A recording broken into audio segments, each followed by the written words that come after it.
Sem Marjan Jerele, sem domačin tukaj. V okviru mestne čolnarne imamo tukaj dejavnost izposoje čolnov, izlete s kanuje, lokal imamo tukaj beach bar in pa za piknike prostor dajemo. Občina ima tukaj postajališče za avtodome, ampak zdaj, ko je taka gužva, je preveč in pač grejo vse povsod.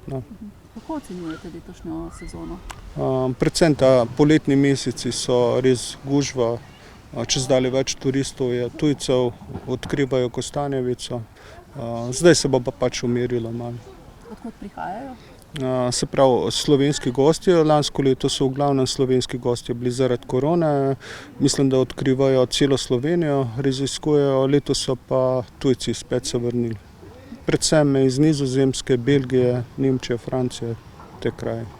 Domačih gostov je tudi kar precej. Ja, seveda. Tukaj na Krki je kopanje, zabava, čolnarjenje, pikniki.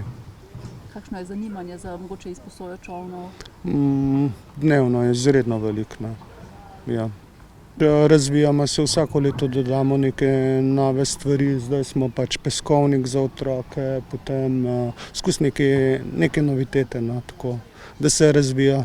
Predvsem moramo tudi tukaj v Kostanjevici, da bomo nivo ponudbe zvišali. Na tem moramo delati.